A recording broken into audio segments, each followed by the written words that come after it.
I slid the brick back into place and turned to face my daughter-in-law, her expensive Lululemon jacket now covered in basement dust. "Comfortable, Patricia?" I asked. She didn't answer. 3 hours earlier, she and my son had left us down here to die. "My name is Thomas Whitmore, and I'm 67 years old. For 42 years, I've lived in the same Victorian-style home in Burlington, Ontario, watching the maples outside my window change color with the seasons. My wife Eleanor and I raised our only son here. We thought we'd built something good. We were wrong about what he'd become. It started 6 months ago when Eleanor had her stroke. She was in the garden, deadheading the roses she'd planted the year we moved in, when I heard the crash. By the time I got outside, she was lying in the flower bed, her pruning shears still clutched in her right hand. The paramedics said we got her to the hospital fast enough. The damage was mostly on her left side. She could still walk with a cane, still speak, though sometimes the words came out twisted. But she was alive, and she was home, and that was all that mattered to me. Our son, Marcus, saw it differently. He's 39 now, works in pharmaceutical sales in Toronto, drives a BMW he can't really afford, and wears suits that cost more than our monthly grocery bill. His wife, Patricia, is younger, 34, one of those women who posts every meal on Instagram before she eats it. They met at some networking event 5 years ago. Eleanor never warmed to her, but she kept her opinions to herself. That's the kind of woman Eleanor is. Sometimes I still don't know which tense to use. Marcus started visiting more after the stroke. At first, I was grateful. He'd bring dinner, expensive takeout from restaurants in the city, Thai food in containers that looked too nice to throw away. He'd ask about Eleanor's therapy appointments, her medications, whether we needed anything. Patricia would wander through the house, running her fingers along the crown molding, commenting on the original hardwood floors, the stained glass window on the landing. "These old houses are worth a fortune now," she said once. "If you ever thought about selling, the location alone is worth at least $2 million, maybe more." I should have heard the warning in that sentence. I didn't. The visits increased. Marcus would show up with paperwork, insurance forms, medication authorizations, power of attorney documents. "It's just a precaution, Dad," he said. "In case something happens and you can't make decisions. You know how hospitals are with red tape. I signed some of them." Eleanor's handwriting was shaky now, but she managed her signature too. Marcus always left with the papers neatly filed in his leather briefcase, promising to make copies for our records. Those copies never arrived. 2 months ago, things shifted. Marcus started talking about assisted living facilities. "You're not getting any younger, Dad. What if Mom has another stroke? What if you have a heart attack? Who's going to help you then?" He had brochures printed on glossy paper, photographs of smiling seniors playing cards in sunlit rooms. The cheapest place was $8,000 a month. "We're fine here," I told him. "This is our home. For now," Patricia said. She was looking at the bay window in the living room, the one that overlooks the street. "But you have to be realistic, Thomas. You're both in your late 60s. These things need to be planned. I'm 67. Eleanor is 65. That's not late 60s. That's barely into them. But I didn't correct her. I should have. I should have thrown them both out right then. But he's my son. You don't want to believe your own child would hurt you. You make excuses. You tell yourself you're misunderstanding. You give them chances you shouldn't." Last month, Marcus came by on a Tuesday afternoon. Patricia was with him, carrying a box from Timothy's. She set it on the kitchen table, pulled out coffees and Timbits. "We need to talk," Marcus said.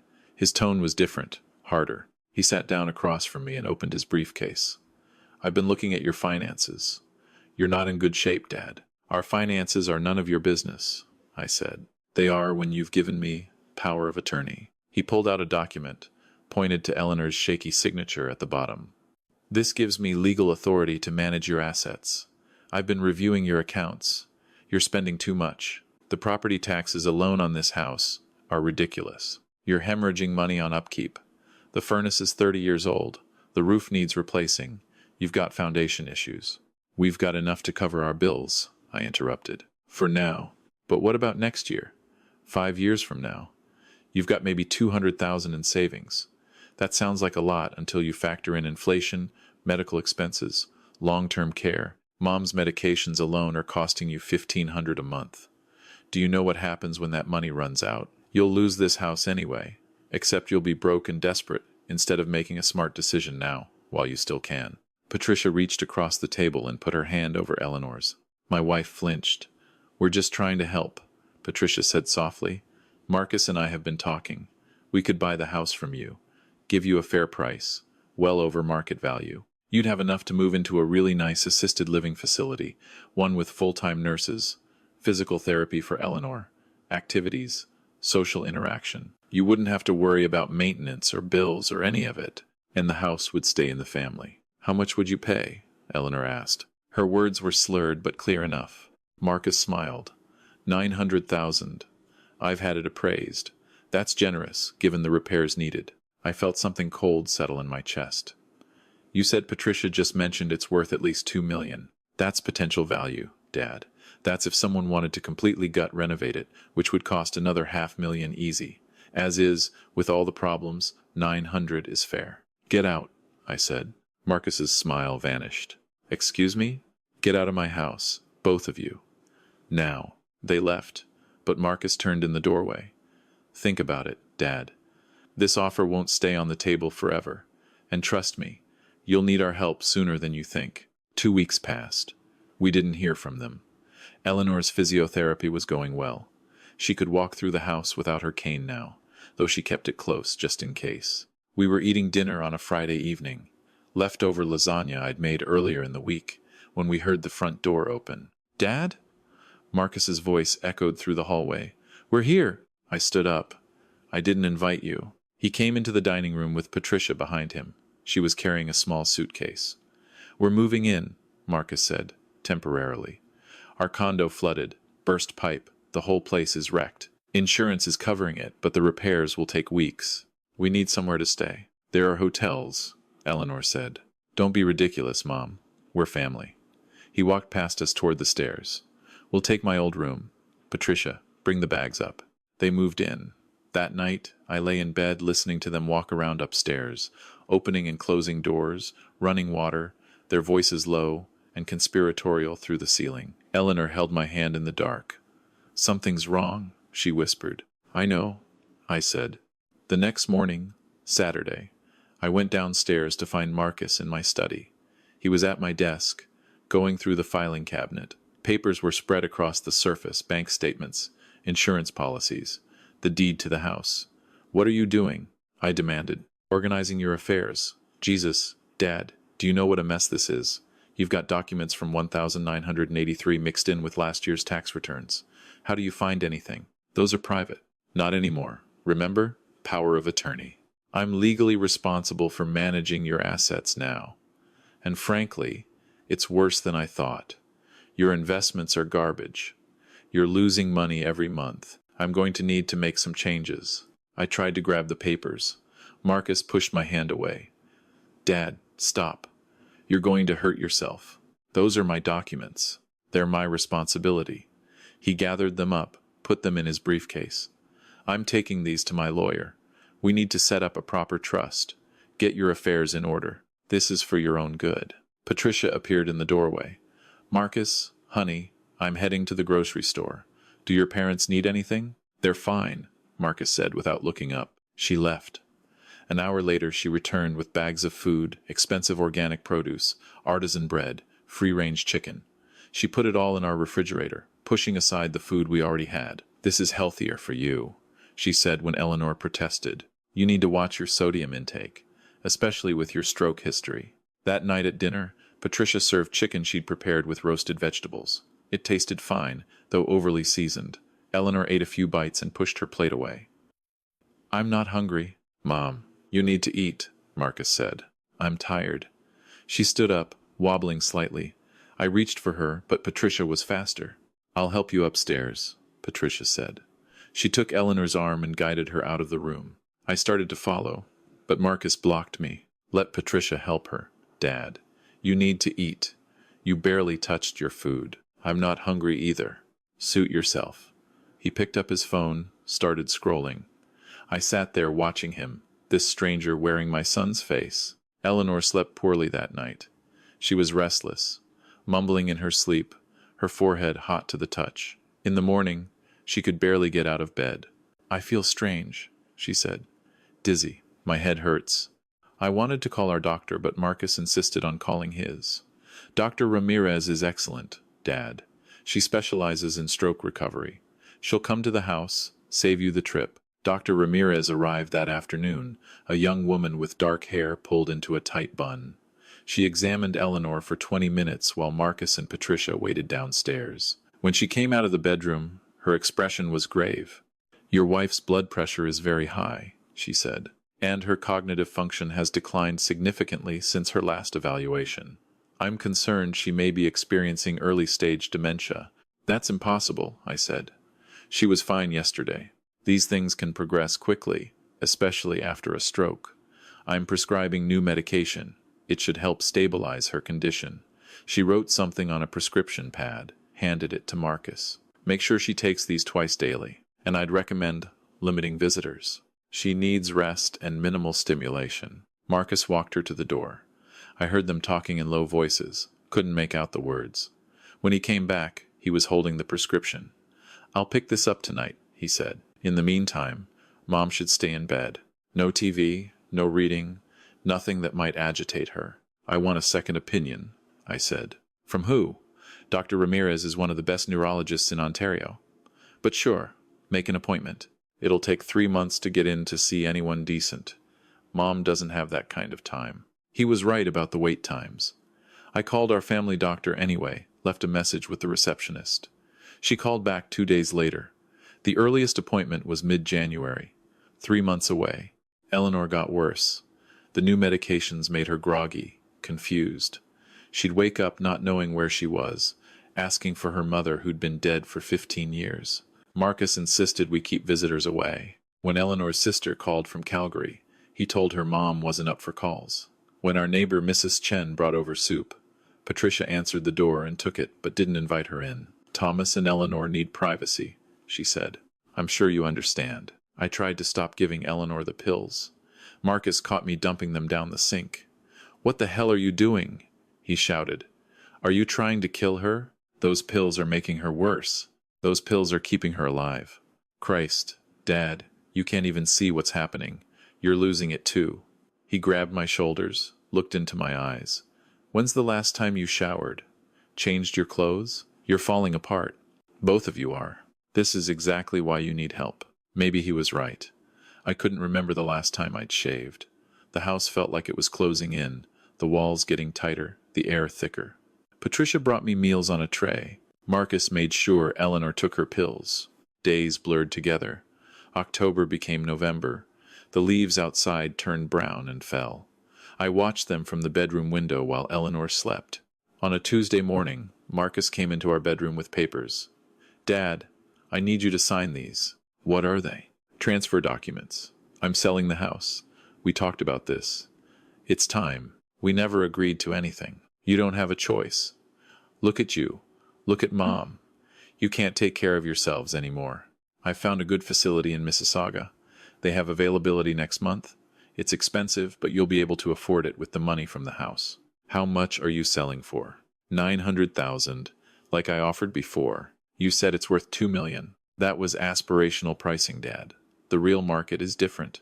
Plus, there's the cost of clearing out all your junk, doing repairs, staging it properly. By the time all that's done, I'll be lucky to break even. "No," Marcus sighed. "I didn't want to do this." He pulled out another document. "This is a capacity assessment. Dr. Ramirez conducted it last week. She's determined that both you and Mom are no longer capable of making sound financial decisions. As your power of attorney, I'm legally authorized to act on your behalf. Your signature isn't required, but it would make things easier. You can't do this. I already have. The house goes on the market next week. You've got 30 days to clear out. Use that time wisely. Pack what matters, leave the rest. And Dad," he leaned close, "don't try anything stupid. You fight this, and I'll have you both declared incompetent. You'll spend what's left of your lives locked in a psych ward. Is that what you want?" He left. I sat on the edge of the bed, Eleanor still sleeping beside me, and felt 42 years of memories pressing down on me. This house, where we'd brought Marcus home from the hospital, where we'd celebrated birthdays and Christmases and anniversaries, where Eleanor had planted roses and I'd built a workshop in the garage, and we'd grown old together thinking we were safe. That evening, after Patricia had brought dinner and Marcus had given Eleanor her pills, I heard them talking in the hallway outside our door. "How much longer?" Patricia asked. "Another week, maybe 2. The old man's tougher than he looks, but he's breaking. Once we get them moved out, we can gut this place, flip it by spring. Easy 2.5 million in this market. And if he tries to fight, he won't. I've got all the paperwork. He signed over power of attorney months ago, didn't even read the fine print. Legally, they're incompetent. Everything's airtight." Patricia laughed. "Your dad really is an idiot. My dad's a sucker. There's a difference." They went downstairs. I lay there in the dark, Eleanor's breath shallow beside me, and made a decision. I waited until midnight. The house was silent. I eased out of bed, careful not to wake Eleanor, and made my way downstairs. Marcus and Patricia's bedroom door was closed. I could hear Marcus snoring through it. I went to the basement door, the one off the kitchen that leads down to what we'd always called the cold room. It's the oldest part of the house, original foundation from when the place was built in 1912. Stone walls, dirt floor in places, low ceiling. We'd stored preserves down there when Marcus was young, back when Eleanor canned tomatoes every summer. We hadn't been down in years. I opened the door as quietly as I could. The hinges creaked. I froze, listening. No movement from upstairs. I found the flashlight we kept in the kitchen drawer and started down the wooden steps. They groaned under my weight.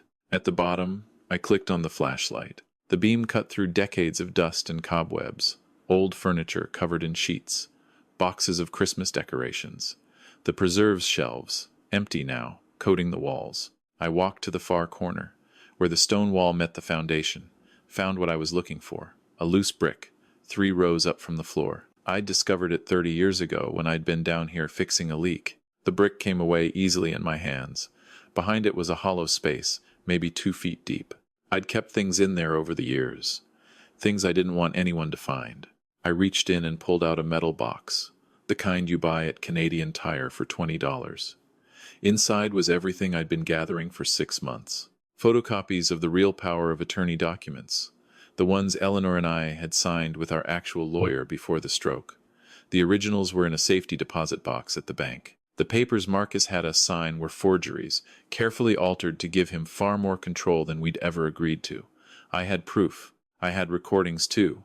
A small digital recorder I'd bought in September and hidden in the living room. Hours of Marcus and Patricia talking when they thought we were asleep or too medicated to pay attention, discussing their plan to drain our accounts, sell the house, split the profits, laughing about how easy it was to manipulate 2 old people. Patricia suggesting they speed things up by adjusting Eleanor's medication dosages. Marcus agreeing. I had bank statements showing unauthorized withdrawals from our accounts. $50,000 moved into Marcus's personal account over the last 2 months. Small amounts. Nothing we'd notice until it was too late, but all traceable, all documented. And I had Dr. Ramirez's real assessment of Eleanor. Not the fake one Marcus had shown me, but the actual medical report I'd requested directly from her office. Eleanor didn't have dementia. Her cognitive function was normal for someone recovering from a stroke. The confusion, the grogginess, the memory problems, all side effects of the medications Marcus had been giving her. Medications Dr. Ramirez had never prescribed. I'd called Dr. Ramirez's office last week, pretending to be Marcus, requesting records for insurance purposes. The receptionist had emailed everything. I'd printed it at the library, hidden it down here with the rest. I put the box back in the wall, replaced the brick, went upstairs. Eleanor was still sleeping. I climbed into bed beside her and stared at the ceiling, making plans. The next morning, Wednesday, Marcus came into our bedroom at 7 a.m. "Get up," he said. "We're taking a drive." "Where?" I asked. "To see the facility in Mississauga. They want to meet you before move-in day. Come on, both of you. Get dressed." Eleanor was groggy, confused. I helped her into clothes, down the stairs. Patricia was waiting by the front door with her purse. "This'll be good for you," she said brightly. "You'll see. It's a beautiful place. Much better than staying in this old house." We drove in Marcus's BMW. I sat in the back with Eleanor, holding her hand. She kept asking where we were going. Patricia turned around from the passenger seat. "Just a little field trip, Eleanor." Nothing to worry about. The facility was in Mississauga, a sprawling complex of low buildings surrounded by trees that had lost their leaves for winter. Marcus parked, and we went inside. The reception area smelled like disinfectant and despair. A woman in scrubs led us on a tour. Small rooms with hospital beds. Common areas where elderly people sat in wheelchairs, staring at a TV. A dining hall that served pureed food on plastic trays. "What do you think?" Marcus asked when the tour was over. "I think I'd rather die," I said. He laughed. "Dad, you're being dramatic. This is one of the best facilities in Ontario. You'll have round-the-clock care, activities, social opportunities. Way better than being isolated in that house. I want to go home." "This will be home soon enough." He signed some papers at the front desk. The woman in scrubs smiled at him. "We'll have everything ready by December 1st, she said. 3 weeks away. We drove back to Burlington. Marcus and Patricia talked about their plans for the house. Knocking down walls, modernizing the kitchen. Patricia wanted a soaker tub in the master bathroom. Marcus thought they should convert the garage into a home gym. Eleanor squeezed my hand. I squeezed back. That night, I waited until everyone was asleep. Then I went back down to the basement, took out the metal box, brought it upstairs to our bedroom, woke Eleanor. "I need you to listen," I whispered. "Can you do that?" She nodded. I told her everything, showed her the documents, played the recordings on low volume so only she could hear, showed her the bank statements, the forged power of attorney papers, the real medical assessment. Her eyes cleared as I talked. The grogginess fell away. "That son of a bitch," she said. Her words were perfectly clear. "I have a plan," I said. "But I need you to trust me, and I need you to keep pretending you're confused. Can you do that?" "What are we going to do?" "We're going to let them think they've won, and then we're going to destroy them." The next 2 weeks were the hardest of my life, watching Eleanor pretend to be lost, confused, helpless, while Marcus and Patricia packed up our house around us. They hired movers to clear out 42 years of memories, throwing things in boxes without asking what mattered. Patricia went through Eleanor's jewelry, held up her grandmother's pearl necklace. "This is pretty," she said. "I might keep it." "That's not yours," I said. "It will be soon." She put it in her purse. Marcus sold our car. He said we wouldn't need it in the facility. He emptied our bank accounts, moved everything into an account in his name. "For safekeeping," he said. "I'll manage your finances from here on out. Make sure the bills get paid." He called Eleanor's sister in Calgary, told her mom had taken a turn for the worse and wasn't accepting calls anymore. He told our neighbors we'd decided to move closer to family in Toronto. He changed our phone number, canceled our internet, cut us off from the outside world, and all the while, I kept the metal box hidden under our bed, waiting for the right moment. That moment came on November 28th, 2 days before we were supposed to move to the facility. Marcus announced he wanted to show us something. "One last look at the house," he said, "before the renovations start." We followed him through rooms that no longer felt like ours. The furniture was gone, sold or donated. Our photographs removed from the walls. The kitchen stripped of Eleanor's dishes, the pots and pans she'd collected over decades. Patricia walked beside us in yoga pants and a cashmere sweater, already playing Lady of the Manor. "We're thinking an open concept," Marcus said, gesturing at the wall between the kitchen and dining room. "Knock this down, put in an island, modern appliances, quartz countertops." "Sounds expensive," I said. "You have no idea how much this place is worth, Dad. 2.5, maybe 3 million once we're done with it. Best investment I ever made." "You stole it." Marcus turned to look at me. "Excuse me? You stole our house, forged documents, drained our accounts, drugged your own mother, all so you could make a quick profit." Patricia laughed. "Wow, the dementia's really setting in, huh?" "I don't have dementia," I said. "And neither does Eleanor." Eleanor stepped forward. When she spoke, her voice was strong, clear, the slur completely gone. "We've been playing you, Marcus. For 2 weeks we've let you think you'd won. We let you pack up our house, sell our things, parade us around like we were too stupid to know what was happening. And the whole time, we were gathering evidence." Marcus's smile faded. "What are you talking about?" I pulled the metal box from under my coat, opened it, showed him the documents, the recordings, the bank statements. "I've been documenting everything, every conversation, every forged signature. Every unauthorized withdrawal. I've got proof of elder abuse, financial exploitation, fraud, identity theft, and I've got your accomplice on tape admitting what you did. Dr. Ramirez? Patricia asked. She had no idea what you were doing. I contacted her directly last month, got Eleanor's real medical records. No dementia, no cognitive decline. Just a woman recovering from a stroke who was being systematically poisoned by her own son. Marcus grabbed for the box. I stepped back. I've made copies, I said. Everything's backed up in 3 separate locations, and tomorrow morning, all of it goes to the police. You can't prove anything, Marcus said, but his voice wavered. I can prove everything. Forensic accountants will trace every dollar you stole. Audio analysts will verify the recordings. Handwriting experts will confirm you forged our signatures. And Dr. Ramirez will testify that the medication you gave Eleanor was not what she prescribed. You're going to prison, Marcus, both of you. Patricia turned to run. Eleanor stepped in front of her. Where do you think you're going? This is insane, Patricia said. You're both crazy. That's what we'll tell everyone. 2 senile old people making up stories because they're confused. We have a full psychiatric evaluation, Eleanor said, conducted by an independent assessor last week while you thought we were at the grocery store. We're both of sound mind, competent to testify, competent to press charges. Marcus sat down on the floor, right there in the empty dining room, put his head in his hands.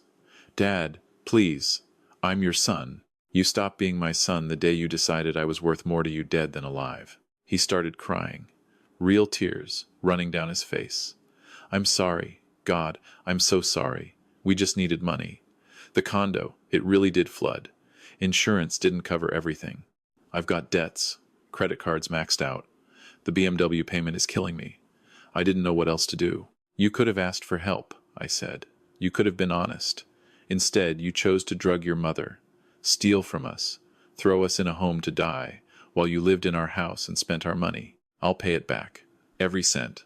I'll get a second job, work overtime, whatever it takes. Just please don't call the cops. Please, Dad. I'll lose everything. You already did. The police arrived at 8 a.m. the next morning. I'd called them from Mrs. Chen's house the night before, after Eleanor and I had walked out of our home for the last time and gone next door. Mrs. Chen had given us tea and let us use her phone. She'd known something was wrong for weeks, but hadn't wanted to intrude. I should have said something, she kept saying. I should have helped. You're helping now, Eleanor told her. The police arrested Marcus and Patricia in our driveway. The neighbors came out to watch. Marcus didn't resist. Patricia screamed about how we were lying, how she'd sue us for defamation, how her lawyer would destroy us in court. The officers put her in the back of the cruiser anyway. The investigation took 3 months. Forensic accountants confirmed Marcus had stolen $78,000 from our accounts. Audio analysts verified the recordings. Dr. Ramirez testified that the medications Marcus administered were not only unprescribed but dangerous, given Eleanor's condition. A handwriting expert confirmed Marcus had forged multiple documents, including the power of attorney papers and the house sale agreement. In February, Marcus and Patricia both pled guilty to multiple counts of elder abuse, fraud, identity theft, and criminal negligence. Marcus got 4 years in prison. Patricia got 3.5. Their lawyer tried to argue for house arrest, community service, some kind of leniency. The judge wasn't having it. You targeted your own parents, she said to Marcus. 2 people who loved you, trusted you, raised you. You exploited their vulnerability, manipulated their medical care, and attempted to rob them of their home and their dignity. This court sees no grounds for mercy. Eleanor and I sat in the gallery holding hands. When they led Marcus away in handcuffs, he looked at me one last time. I didn't look away. I wanted him to see what he'd lost. The house is ours again. All the paperwork has been corrected, the forged documents nullified. The bank returned the stolen money with interest. We've changed the locks, updated our security system, and put everything in an unbreakable trust with our real lawyer, a woman named Sarah Chen, who happens to be Mrs. Chen's daughter. No one will ever be able to take this house from us again. Eleanor recovered fully once we stopped the medications Marcus had been giving her. Her speech is clear now. She walks without a cane. Last week she planted new roses in the garden, red ones this time instead of pink. We've started having Mrs. Chen over for dinner once a week. She brings her famous dumplings. We share stories about raising children who turned out better than ours. People ask if I regret turning in my own son. The answer is no, not for a second. What Marcus did wasn't a mistake.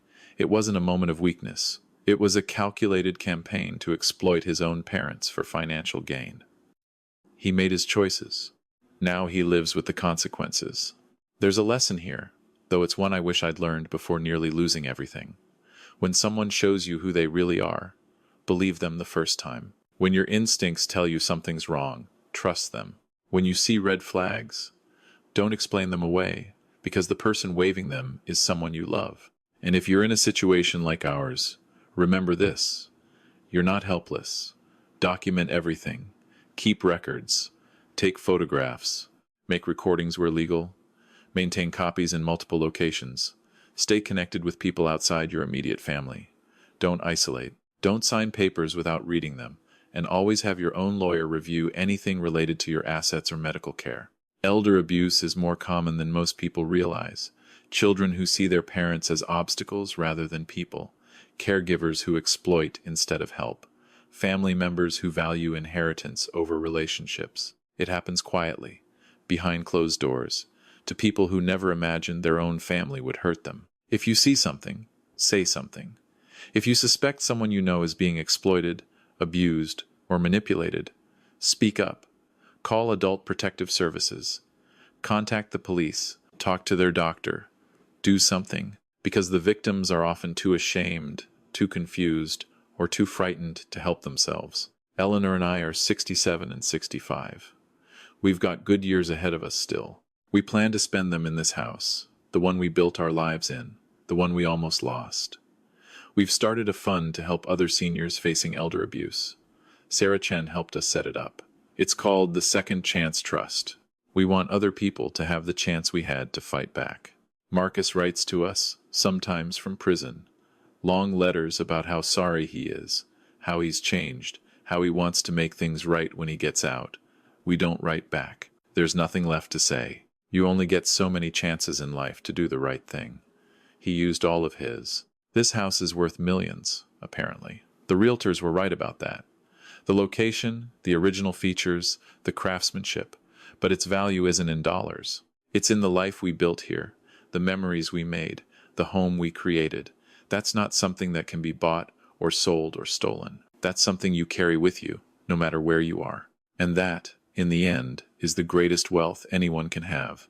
Not money or property or inheritance, but love, trust, dignity, the knowledge that you lived your life with integrity and stood up for yourself when it mattered most. Marcus lost all of that. Eleanor and I kept it. I'd say we got the better deal.